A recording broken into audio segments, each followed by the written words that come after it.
अब ये तो समझ आ गया कि हमारे वॉल्यूशन से या डिसीजन मेकिंग से या चॉइस से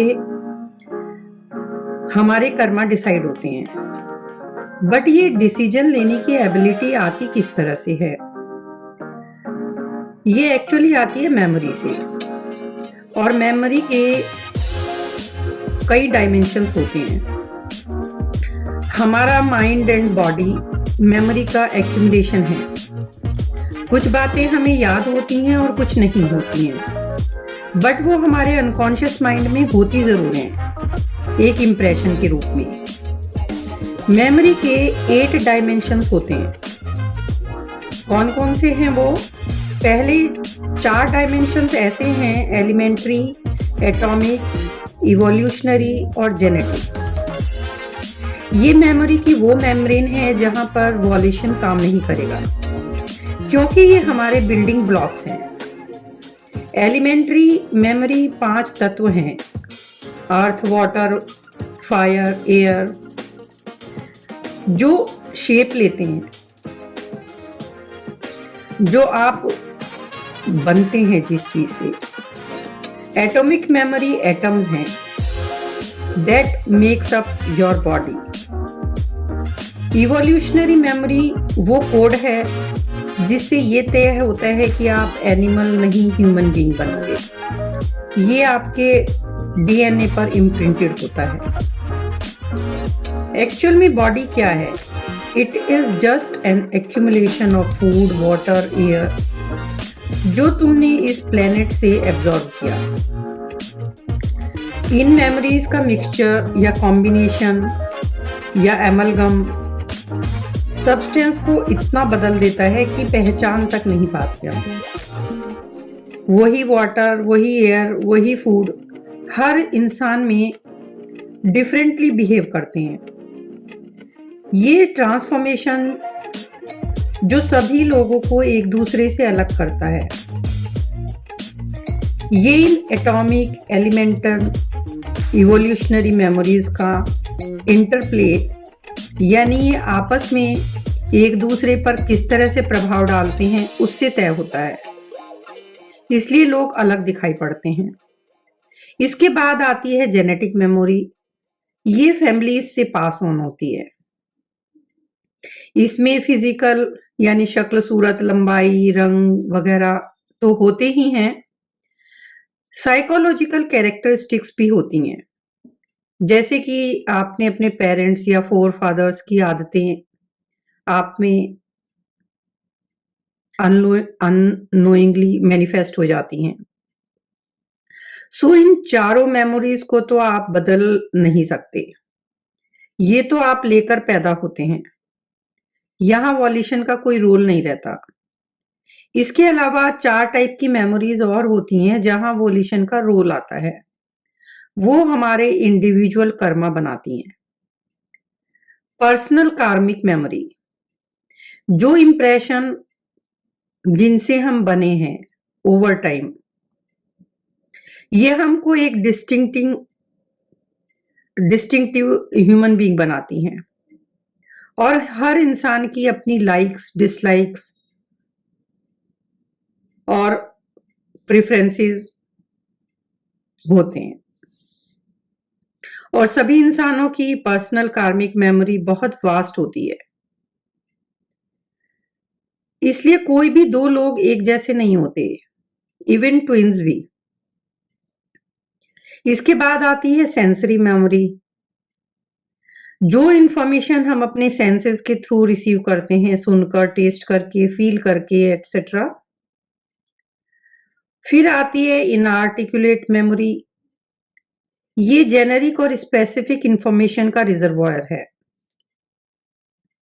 जो युगों से एक्यूमुलेट हो रहा है और हम अवेयर भी नहीं हैं।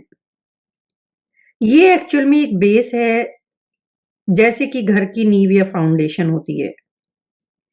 ये आपको साइलेंटली इन्फ्लुएंस करता है, आपको पता नहीं होता, बट आप आर्टिकुलेट मेमोरी को कैसे इकट्ठा करते हो, उसमें इसका बहुत बड़ा हाथ होता है। कॉन्शियस इंफॉर्मेशन का क्या इम्पैक्ट आप पर होता है, ये इसी इनआर्टिकुलेट मेमोरी की वजह से होता है। इस तरह यदि हम देखें तो मेमोरी की सभी जो 8 मेम्ब्रेन्स हैं, वो सेपरेट नहीं है। वो कहीं न कहीं अंदर डीपली इंटरलिंक्ड हैं और इन इंटरकनेक्टेडनेस की वजह से ही हम सब लोग इतने अलग होते हैं। सब एक दूसरे से अलग होते हैं और ये सभी मेम्ब्रेन्स बनाती हैं entire volume of human beings Karma. India में संस्कार वर्ड यूज होता है जिसका मतलब होता है कि हमारे हेरिडेटरी मेमोरीज या इम्प्रेशंस जो हमें अपने पेरेंट्स या एंसेस्टर्स या क्लैन या ट्राइब से मिलते हैं, बट हमारी बॉडी एक्चुअल में ट्रिलियन टाइम्स ज्यादा मेमोरी कैरी करती है हमारे माइंड के कंपैरिजन में। जबकि देखने में यह होता लगता है कि माइंड में ज्यादा मेमोरीज होती हैं, नहीं, बॉडी में उससे कहीं ज्यादा मात्रा में मेमोरी हमारी रहती हैं। अब ये जेनेटिक मेमोरीज जो हमको हमारे एंसेस्टर्स से मिली हैं, वो हमारे लिए बॉन्डेज हैं या एडवांटेज, ये डिपेंड करता है कि हमने उनसे कैसे डील किया, हमने उनसे कितना डिस्टेंस क्रिएट किया।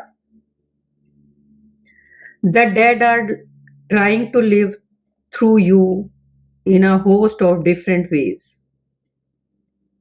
Make no mistake about it. संस्कार इंपॉर्टेंट हैं, इससे भी डिनाई नहीं कर सकते। ये रिमाइंडर हैं कि ये हमारी मेमोरी से बने हैं, ये हमारी लेगेसी है। मेमोरी के बिना एक कदम भी चलना इम्पॉसिबल है, बट ये बहुत ही इंटेंस रिमाइंडर है कि हम अपनी लाइफ के में इस तरह से जी रहे हैं जैसे हम एक जेल में जी रहे हों, और वो है हमारी जेनेटिक मेमोरी की जेल। जेल में एक चीज तो ठीक होती है, ये हर चीज ऑर्गेनाइज होती है, खाना टाइम पे आता है, कपड़े शेल्टर मिल जाता है, आपके लिए लाइट्स ऑन ऑफ करी जाती हैं, डोर ओपन किए जाते हैं और आपके सामने डोर क्लोज भी किए जाते हैं, लेकिन फिर भी जेल में आप पेन ही फील करते हैं। आपको सिक्योरिटी दी जाती है लेकिन आपकी फ्रीडम छीन ली जाती है। ये ही ह्यूमन सफरिंग का कारण है। गुरु कहते हैं ये फ्रीडम चाहे प्रिजन ने ली हो या आपकी जेनेटिक और इवोल्यूशनरी मेमोरी ने, ये आपके लिए स्टिफलिंग, दम घोटू और रिपीटेटिव बन जाती है। आपको जेनेटिक मेमोरी सर्वाइवल और कंटिन्यूटी के लिए चाहिए और अपनी वेलबींग के लिए भी, लेकिन इससे डिस्टेंस बनाना भी जरूरी है। यदि हम जॉय एंड फ्रीडम से कॉन्शियस लाइफ जीना चाहते हैं तो हमें इससे डिस्टेंस बनाना सीखना होगा। इंडियन स्पिरिचुअल ट्रेडिशन के अकॉर्डिंग जेनेटिक मेमोरी हमारी कैपेबिलिटी को बढ़ा भी सकती है एंड कॉन्शियसली जेनेटिक मेमोरी से डिस्टेंस बनाकर हम लिबरेशन पा सकते हैं। हर जनरेशन की ये रिस्पॉन्सिबिलिटी है कि वो अपनी अगली पीढ़ी, अगली जनरेशन को अच्छे जेनेटिक्स पास ऑन करे। इससे बेटर जनरेशन बनेगी जो हमारी अगली पीढ़ी को इन्फ्लुएंस करके उन्हें और अच्छा पर्सन बनने में हेल्प करेगी। इंडियन ट्रेडिशन में ये होता भी है, जब कोई मरता है तो कुछ क्रियाएं की जाती हैं उस पर्टिकुलर मेंबर को ऑनर करने के लिए, to show how much we love them. Even pregnant ladies के लिए भी काफी गाइडलाइंस होती हैं कि उनको कैसा खाना खाना चाहिए, किस तरह की सिचुएशन या एटमॉस्फेयर में उनको रहना चाहिए या उनको कहाँ नहीं जाना चाहिए, क्योंकि वो ये जानते हैं कि इसका कितना प्रभाव आने वाले बच्चे पर पड़ता है और उन्हें पता है कि संस्कार को कैसे बेटर बनाना है। कमिटेड रिलेशनशिप और मैरिज भी इसमें बहुत बड़ा रोल प्ले करते हैं, क्योंकि जितनी ज्यादा लोगों के साथ फिजिकल इंटीमेसी बढ़ेगी, उतनी ही ज्यादा बॉडी की मेमोरी भी कंफ्यूज होती चली जाएगी। जब औरत बच्चे को बियर करती है, कंसीव करती है, तो मेमोरी का एक बहुत बड़ा पार्ट उसके बच्चे में डाउनलोड हो जाता है। बॉडी फिजिकल मेमोरीज को कैरी करती है। वो आपके अपनों के लिए सफरिंग का कारण बनती है। जितना ज्यादा आपका सिस्टम कॉम्प्लिकेटेड होगा, यानी यदि बॉडी की मेमोरी कंफ्यूज करते ही रहोगे, तो सिस्टम कंफ्यूज हो जाएगा और आने वाली जनरेशन की सफरिंग बहुत ज्यादा होगी। यदि बॉडी अनक्लटर्ड होगी, तो ये एक ट्रिमेंडस टूल बन जाती है। यदि फिजिकल मेमोरी को सिंप्लीफाई रखेंगे, फिजिकल मेमोरी के वॉल्यूम को कम रखेंगे, तो बॉडी पावरफुल इंस्ट्रूमेंट बन जाएगी। Sexuality is a way of building memory. हमारी बॉडी में ऑलरेडी इतनी मेमोरीज इम्प्रिंटेड है और सेक्सुअलिटी के थ्रू इसको बढ़ाने से ये सिस्टम बिल्कुल अलग तरह से बिहेव करता है। फिजिकल बॉडी पर मेमोरी का इम्पैक्ट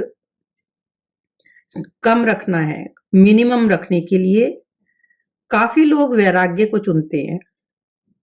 ऐसा नहीं है कि वो लोग सेक्स के अगेंस्ट है या एंटी प्लेजर हैं। वो सिर्फ अपनी सिस्टम में नई मेमोरीज ऐड करना नहीं चाहते। The body already remembers too much. वो जानते हैं कि ओल्ड कर्मा इतने ज्यादा हैं कि उन पर काम करना है और उनको पूरा करने में हमारा पूरा जीवन लग जाता है। फिजिकल मेमोरी को ड्रॉप किए बिना बॉडी कंपल्शन से भरी रहेगी। सिर्फ मेंटल डिटर्मिनेशन से फिजिकल मेमोरी इरेडिकेट नहीं हो सकती। इसमें काफी टाइम और एफर्ट लगेगा। इसको अपने सिस्टम से हटाने के लिए हमें बहुत प्रयास करने होंगे। एक बार ये सभी मेमोरीज रिड्यूस हो जाएं, तो लाइफ सिंपल हो जाती है। बॉडी सब कुछ इजीली करती है। Life now unfolds in the best possible way. इसलिए बिना सोचे समझे अपनी बॉडी की मेमोरी पर एक्यूमुलेशन करते रहने से आपकी बॉडी लिविंग हेल बन जाती है। लेकिन एक बार आप अपनी फिजिकल मेमोरी को एम्पटी कर पाएं, तो बॉडी एक्स्ट्रा ऑर्डिनरी परसेप्टिव बन जाती है, यानी चीजों को समझने लगती है, इंसाइटफुल बन जाती है। वो व्यक्तियों को और परिस्थितियों को परखने में कुशल हो जाती है, एप्ट हो जाती है। कर्मों का सम टोटल बहुत ज्यादा होता है। कर्मों की एक्यूमुलेटेड मेमोरी, जिसको संचित कर्मा कहते हैं, ये एक बड़े वेयर हाउस की तरह से है। इसमें कुछ अलॉटेड कर्मा होते हैं जो हमें प्रेजेंट में करने होते हैं और कुछ फ्यूचर में। कुछ कर्मा ऐसे होते हैं जो पूरी लाइफ टाइम हमारे साथ रहते हैं, उनको प्रारब्ध कहते हैं। जब सभी अलॉटेड कर्मा खत्म हो जाते हैं, तो लाइफ ज्यादा relaxed, less reactive, less compulsive बन जाती है। लोगों के प्रति लाइक डिसलाइक कम हो जाती है। Comfort zone become less important. इस तरह के व्यक्ति को शांति से जीना आता है और वो वर्ल्ड के साथ भी इंगेज हो जाता है। उसमें कॉन्शियस चॉइसेस बनाना आ जाता है उसको, और वो व्यक्ति अपने फ्यूचर को बदलने में सक्सेसफुल हो जाता है बाय डूइंग राइट एक्शन।